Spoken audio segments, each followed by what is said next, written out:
नमस्कार मित्रांनो, शिवानी मराठी ह्या चॅनलमध्ये आपलं स्वागत आहे. लक्ष्मीच्या पावलांनी ह्या मालिकेच्या आजच्या भागामध्ये आपण बघणार आहोत की सर्वजण टेबलवर जेवणासाठी बसलेले असतात. कला नैनाला तिच्या रूम मधून घेऊन येत असते. टेबलजवळ आल्यानंतर कला मनातच म्हणत असते की सगळेजण बसले आहे, इथे तर नैना ताईला बसायला जागाच नाहीये. मी असं म्हणत असते की आता ही जर अद्वैत शेजारी बसली तर तिला काही बोलताही येणार नाही.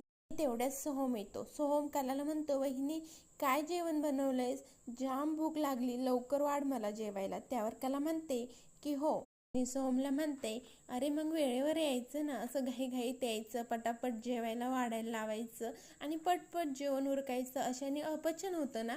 सोहम म्हणतो की हो हो आई साहेब, आता मी शांतपणे बसतो आणि हळूहळू जेवण करतो. तर झालं ना. म्हणते की ए सोहम बस इथे, तुझी फेवरेट आज आमरसपुरी आहे. कला सोहमला अद्वैत शेजारी बसवते. ना कलाला म्हणते की कशाला बोलवलं आहेस तू मला इकडे, इथे तर बसायला देखील जागा नाहीये. रजनी म्हणते की अगं हरकत नाही, तू माझ्या जागेवर येऊन बस. त्यावर सरोज रजनीला म्हणते की रजनी काय आहे हे? त्यावर रजनी म्हणते की असू द्यात, तिला भूक लागली आहे आणि ती 2 जीवांशी आहे, त्याला बरोबर जेवण करेन नंतर. नाही ना रजनीच्या जागेवर जाऊन बसते. इकडे खरेंच्या घरी संगीता काजलला म्हणत असते, अगं काजल काय करतेस तू? लिहिते कमी आणि खाडाखोडच जास्त करते. नव्या ह्या पुस्तकांची कशी काळजी घ्यायची आणि जपून वापरायची असतात. माझी कला कशी जपून वापरायची सगळं. त्यावर काजल म्हणते, ए होईना बात. संगीताला म्हणते, आता तुझ्या पण मनामध्ये ताईचा विचार आला ना. काजल म्हणते की अगं मी पण ना कला ताईला खूप मिस करते आणि परीक्षेच्या दिवसात तर मी तिला जास्तच मिस करते. तू बघतेस ना, मी केव्हाचा अभ्यास करण्याचा प्रयत्न करते, पण माझ्याशाने अभ्यास होतच नाहीये. कला ताई असती ना, तिने मला असं पटकन समजावून सांगितलं असतं आणि माझे ते डोक्यात देखील बसलं असतं. संगीता म्हणते की हे बघ काजू, तुझं ना हे असंच असतं, वर्षभर गाव ढुंढळते, परीक्षेच्या आदल्या दिवशी कपाळाला हात लावून बसते, काही येत नाही म्हणून. काजल म्हणते, ओ खरे बाई, आपण केला आहे अभ्यास, आपण कलाताईने शिकवल्याशिवाय नाही समजत आपल्याला. काय करू मी तरी? आई यार, खूप टेन्शन आलं आहे आता मला. तर मी असं करू का, मी पटकन कलाताईकडे जाते, ती माझा अभ्यास घेईल. अभ्यास झाला ना, लगेच कल्टी मारेल मी तिकडून. संगीता म्हणते, थोबाड फोडेल मी तुझं.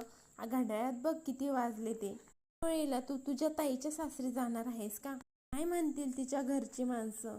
बी जायचं नाही, तू इथले इथले अभ्यास करत बस तू. म्हणत असते की अगं आई, मी पटकन जाते आणि पटकन येते, कोणाला कळणार सुद्धा नाही आणि मी अभ्यास करण्यासाठीच जाते ना, कोण कशाला काय म्हणेल. त्या म्हणते, काजू तुला ना तिथं नुसतं जायला कारण हवं असतं. त्यावर काजल म्हणते, अगं तू काही काय बोलतेस, आपल्यापेक्षा जास्त तूच तिकडे जात असते. काजल म्हणत असते की आई प्लीज मला जाऊन दे आजचे दिवस, परत नाही जाणार मी, परीक्षेचा प्रश्न आहे, नापास होईल मी. गीता म्हणते, नाही म्हंटल ना मी एकदा. आणि संगीता म्हणते, अगं तू इथे बसून अभ्यास कर की ग, तिथे ह्या वक्ताला गेली तर ना कलाला खूप ऐकून घ्यावं लागेल, कारण नैना तर काही ऐकून घेणाऱ्यातली नाहीच आहे. त्यामुळे बाळा तू इथेच बस आणि अभ्यास कर, येऊ दे छानपैकी पेपर सोडू. तिच्या रूम मध्ये झोपण्यासाठी गेलेली असते आणि कला पाणी पिऊन गादीवर झोपायला जाणारच असते आणि तिथे तिला काहीतरी वळवळल्यासारखं दिसतं. ती म्हणते काहीतरी वळवळ येते, पण तिला ते दिसतच नाही आणि ती म्हणते जाऊन दे, खाली झोपते ती. दुसरीकडे सरोज अद्वैतची मालिश करत असते आणि सरोज अद्वैतला विचारत असते, अरे अद्वैत काय म्हणते मी, रोहिणी काय म्हणत होती? त्यावर अद्वैत म्हणतो की अगं ती काही नाही, म्हणत होती की राहुलचं लग्न झालंय, आता त्याने थोडीशी जबाबदारी घ्यायला हवी. तर सरोज म्हणते जबाबदारी म्हणजे? त्यावर अद्वैत म्हणतो, आपल्या मुलाचं अचानक लग्न होणार आहे आणि असा प्रश्न सगळ्याच आयांना पडत असेल ना, त्याला राहुलची काळजी वाटत होती एवढंच. सरोज म्हणते, अचानक लग्न होण्याचं कारण देखील तसंच होतं ना, पहिल्यापासून नीट मुलाकडे लक्ष दिलं असतं तर ही वेळच आली नसती. ह्या सगळ्याचा तुला किती त्रास झाला अद्वैत? अद्वैत सरोजचा हात हातामध्ये घेतो आणि म्हणतो, आई तू नको ना एवढा विचार करूस, तू माझ्या पाठीशी खंबीरपणे उभी आहेस ना, मला कसलाही त्रास होणार नाहीये. आणि हा तू फक्त असं अधूनमधून तेलाने माझी मालिश करून देत जा डोक्याची, म्हणजे माझं डोकं शांत राहत जाईल. हसते आणि म्हणते, अरे किती लाडीगोडी लावशील रे. अद्वैतला म्हणते, तुझं जर ना तुझ्या मनासारखं लग्न झालं असतं ना, तुझ्या बारीक सारीक गोष्टींमध्ये मला लक्षच घालावं लागलं नसतं. तुझ्याच बायकोने तुझी छान काळजी घेतली असती. मला अद्वैत म्हणतो, मग चांगलंच आहे की आपल्या दोघांच्या प्रेमामध्ये कोणीच येणार नाही. चांगलंच आहे की. सरोज म्हणते, अरे सध्या तरी चांगलंच आहे बाबा. म्हणते, कधी वाटलं तरी तुझ्या रूममध्ये येऊ शकते, तशी बोलू शकते, चांगलंच आहे. म्हणत असते, आणि मुलगा किती जरी मोठा झाला ना, आईला त्याच्या बारीक सारीक गोष्टीमध्ये लक्ष घालायला आवडत असतं. मी तुला असंच अधूनमधून तेल लावून देत जाईल. इकडे कला उठते आणि म्हणते, कसला तरी आवाज येतोय, कोण आहे? मी आजूबाजूला बघते. कलाच्या अंतुरात उंदीर असतो आणि ती जोरात आरडत बाहेर पळते. सर्वजण बाहेर येतात आणि रजनी म्हणते, अगं कला, काय झालं तुला? म्हणतात, सुनबाई बरी आहेस ना तू? खाली बस बरं आधी. कला खाली बसते. बाबा तिला विचारतात, काय झालं? कला म्हणते, आजोबा, माझ्या खोलीमध्ये माझ्या अंथरुणावर उंदीर आहे. त्यावर अद्वैत म्हणतो, काय? त्यावर कला म्हणते, हो. त्यावर अद्वैत लगेच म्हणतो, इम्पॉसिबल, शक्यच नाहीये. म्हणतो, हे चांदेकर मेन्शन्स आहे, घरामध्ये उंदीर असूच शकत नाही. कलाला राग येतो अद्वैतचा आणि अद्वैतला म्हणते, उंदीर काय चांदेकर मेन्शन्स आहे म्हणून बघून येतात का? त्यावर अद्वैत म्हणतो, ते काही असलं तरी मी माझ्या आयुष्यामध्ये आजवर या घरामध्ये उंदीर बघितलेला नाहीये. कला म्हणते, हो, पण मी पहिल्यांदाच बघते उंदीर, म्हणूनच मी ओरडत बाहेर आले. म्हणून मी काय खोटं बोलते का? त्यावर अद्वैत म्हणतो, ते मला काय माहिती. मी म्हणतो की असंही काही लोकांना अटेन्शन मिळवण्याची सवयच असते. त्यावर कला म्हणते, ह्या अशा घाणेरड्या सवयी नाही माझ्या. अटेन्शन मिळवायचंच असतं ना, ते मी कधीच लावलं असतं.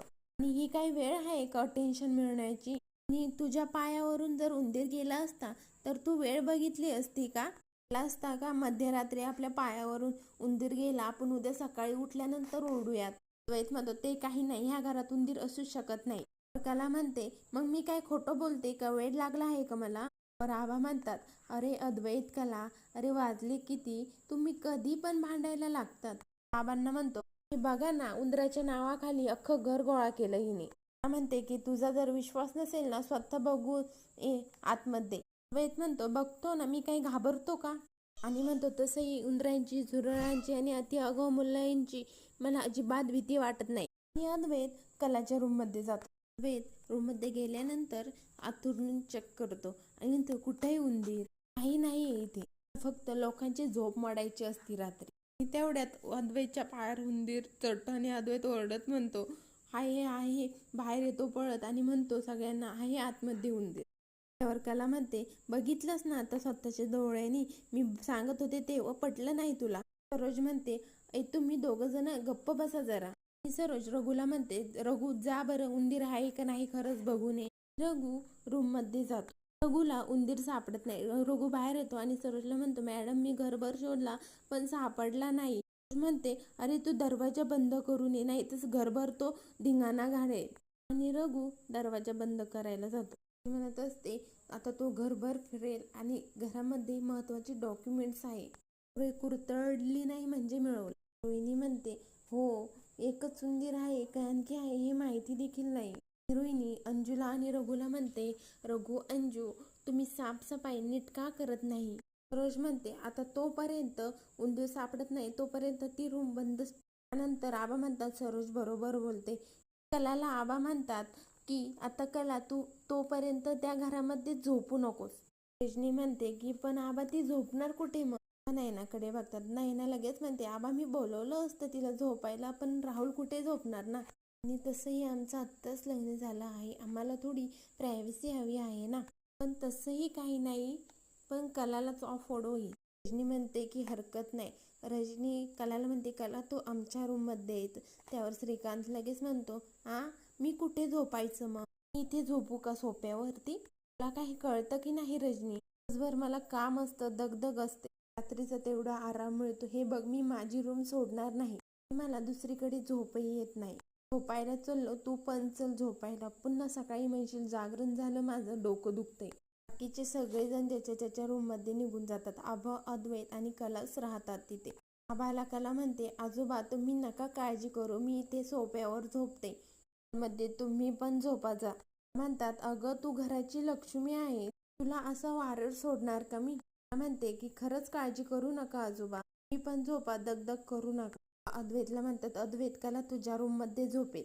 लगेच म्हणतो माझ्या रूममध्ये. त्यावर आबा म्हणतात, तुम्ही दोघे नवरा बायको आहात, पण ठीक आहे, आता कला तुझ्या रूममध्ये झोपू शकतेस.